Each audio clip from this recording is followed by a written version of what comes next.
What is up, guys? Dzeeff here, and yes, I know it's really dark in the background. I'm sorry about that. I just got back from YCS Niagara and sort of got settled in, and I wanted to do this video because I ordered this package last week, and it just came in this past weekend while I was gone, so I thought I should make the video about it.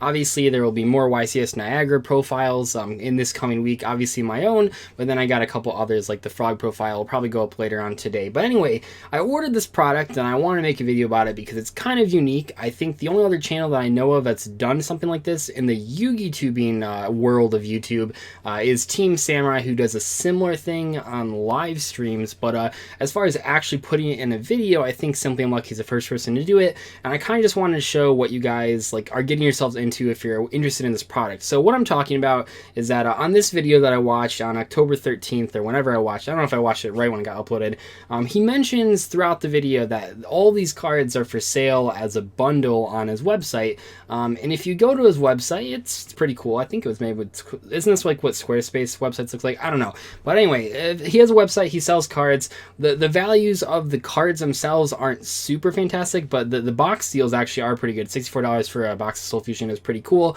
But then what I saw is that he's selling this product, he is selling them as a bundle for $69.99. Now already I know some of you are going to say that's way too much, that's a crazy amount, and in some ways yes, that is overvaluing it. In other ways it's not. And what I'm talking about here is that the actual sealed, sold listings of the Destiny Hero Plasma Tins, and obviously there's a much greater value in sealed items versus non-sealed items, but they're being sold for $60. So already you only have $10 of value to make up. The Aster Phoenix packs, of which there were 10 in that video, are a little harder to come up with a price. Between this listing, which sold 2 of them for $130, and this listing, which sold 1 of them for $100, it means that the value of the pack are around like $2 to $4 depending on how many you buy. Not everyone's gonna buy 60 packs of Aster Phoenix set, but basically we can see that they're around $2 to $4, even if we assume on the lower end of $2, and obviously that's for sealed packs, not open cards. Obviously when you have just random bulk commons, it goes a lot further down in value, but when you have these for $2 a piece, if that's what you're getting them for, that's another $20 in value. So already, even though this price tag looks crazy, not that page, even though this price tag looks crazy, $70 for the already open product, if you were buying these products sealed on the low end, you'd be paying around $80. So to some people you might be saying, well then you should probably just buy them sealed so that you have a chance to get different pulls, have a chance to open them yourself. I don't think everyone agrees with that though. I think that I don't even agree with that necessarily.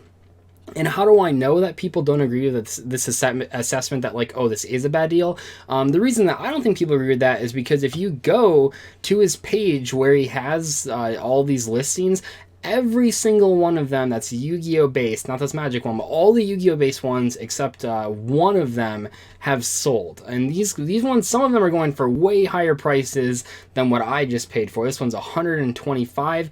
Oh, that's the Magic one is sold. This one's $300. Now that's not random cards, that's decks that they played in a video. And I think this shows people are willing to buy this. Obviously, like, I bought it, but I think that many of the people buying it, probably everyone except myself, are super fans of Simply Unlucky, and I don't think that's greedy. I don't think that's inherently immoral, selling cards, because what is this? I mean, it's selling a bundle from a video, and as someone who has opened packs in the past, and also I'll make an announcement later on, but I actually sort of inherited, no, I didn't inherit, I bought several tins at the YCS Niagara, several old tins that I'll be opening in the coming weeks, coming months, that kind of stuff, so you'll see some more openings. But in general, someone who's opened packs in the past, who's opens boxes in the past, like 90% of those cards are just sitting on my shelf. The good cards, the bad cards, whatever, unless they're like greater than like $15, like they're just sitting on my shelf, probably getting warped, probably getting damaged, all that kind of stuff, because I just don't have the time to sort through them, to sell them to people. I don't really trade anymore. I just mostly just buy the cards that I want. So they just sit on my shelf, and instead of doing that, what if I just sold them to people? Not that I'm not going to, because I don't have like a website or anything. I don't really care that much. But like, what if if I'm just like, as a hypothetical, would I want the opportunity to have, instead of those cards just sit on my shelf doing nothing, to go to a fan that really wants them? Not to mention that with this bundle, which doesn't matter to everyone, but with this bundle you do get a signed card, which is pretty cool. Which, once again, to some people are saying, well, that doesn't have any monetary value, but as someone that, I mean, I just got back from the YCS, I probably signed like 200 cards over the weekend, and I'm nowhere near as big as Simply Unlucky. Obviously there's a market for people that want signed cards from the YouTubers that they're subscribed to. I don't think this is inherently wrong. I don't think it's greedy. I really don't. And I think that when I make this video, some people might be saying I'm calling him out. I'm not. And I think that many of the comments on this video might be that this isn't right, that he shouldn't be selling these cards. But it's not like he's forcing you to buy it, and more importantly, he's not hiding what's in the boxes. Like, you can watch the video and know every single card that he opened, and you get all those cards, as well as in this case, you get the tin as well. But I just kind of want to give you some context for what I'm about to open. Anyway, though, now you guys have listened to the context, sorry for the long intro here, let's just go into what it actually looks like if you bought one of these for yourself. Okay, so before I show you what's in this tin, or what came in this tin, I do have to be honest. So first, I recorded myself opening the package, and I struggled a lot with tape, which was kind of funny, but it wasn't super really important for actually people to see me struggling with tape.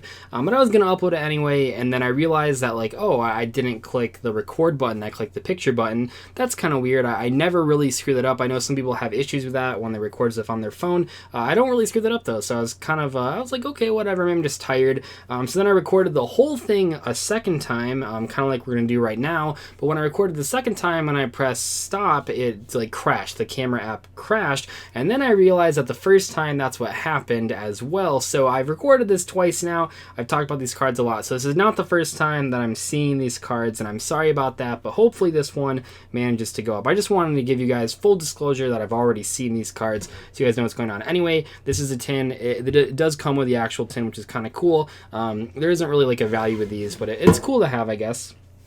And then the signed card is a token. So it says token, and then it says Destiny in gold there. And the gold signing pens are really cool. The gold signing pens. Most people call them gold markers, but the gold markers are really cool. They show up really well in the light and stuff, and it works well. It kind of matches what the token says. I would have maybe liked an actual card, but I think that if you're thinking about who these are marketed towards the most, it's sort of nostalgic players, and they want to see stuff like anime, Kaiba and stuff. So it's pretty cool. It says, "Thanks, Doug." I think it's a really cool personal touch that they wrote their name, and then also it says SU, and then his signature there. I don't know his last name, his first name is Roman, so that's what that is. And this is pretty cool. Like I said, not everyone will find value in these, but as someone that signs a lot of cards, I can tell you that a lot of people really do find value in signatures. Not monetary value, but just like valuable in terms of, like, think about someone that like watches something. I mean, I watch Something Lucky pretty regularly, and he's like the only pack opening channel that I really pay attention to. And it's cool, like, having this. Like, he's a pretty important guy, so it's pretty nice. And so with that, in the tin, all the cards were in these little bags. This is where I struggled with the tape the most, because they're in these penny sleeves, which is totally fine because they're just commons. And then you have the tape on top, and the tape I really struggled with. So there's a bunch of those in there, and I opened some of them, which took, it was a struggle. So this is where all the base rares as well as the commons are located. And you can see here, they're kind of just whatever.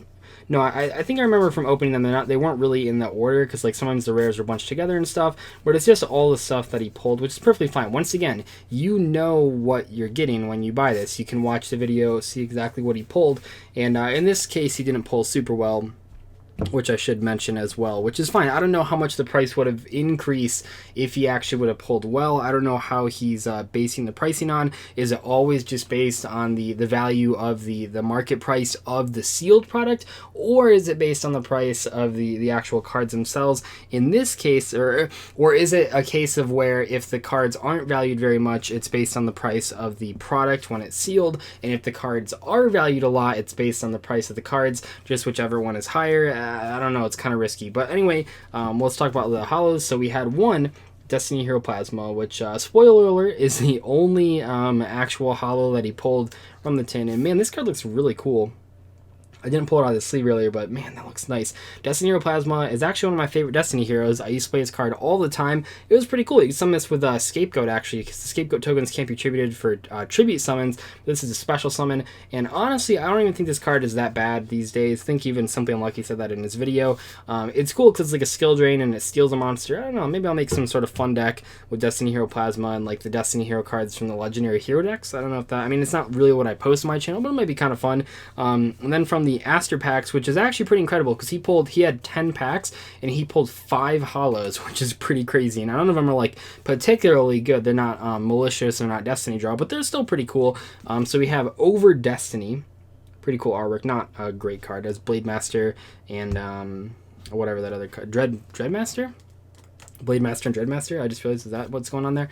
I don't know. And then we have 2 Eternal Dread for that Clock Tower Prison that everyone plays. I actually used to think that card was super broken.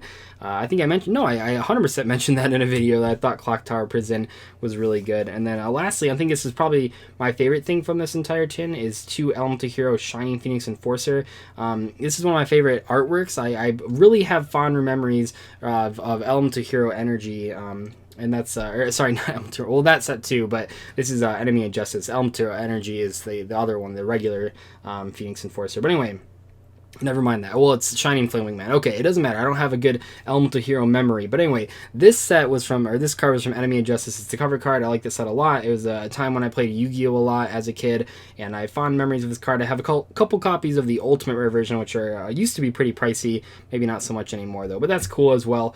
So that's it. That's all you get. And like I said, I think what you have to imagine when you're thinking of this specific product isn't so much, is this based on the card values, or should it be based on the card values, but more so just who's buying this product and what are they willing to pay for it, and what we can learn by looking at the sold listings page. Clearly there is a market for this type of thing, but please let me know what your guys' thoughts and comments about this is. Try to look at this from the perspective of both Simply Unlucky, who's trying to unload cards that he probably wouldn't have used anyway and would have just sat collecting dust, and also from the perspective of people that buy this, which are like super fans with some extra income to spend towards a creator that they like. It's sort of like a really big stream or Patreon donation, except you actually get stuff in return, which I think is perfectly fine. But let me know what your guys' thoughts are, and yeah, that's all I have for today. Hopefully you guys enjoyed this video. Make sure to stick around though for this week. I have plenty of YCS Niagara deck profiles and discussions and stuff like that. But yeah, I'll see you guys later. Thank you so much for watching.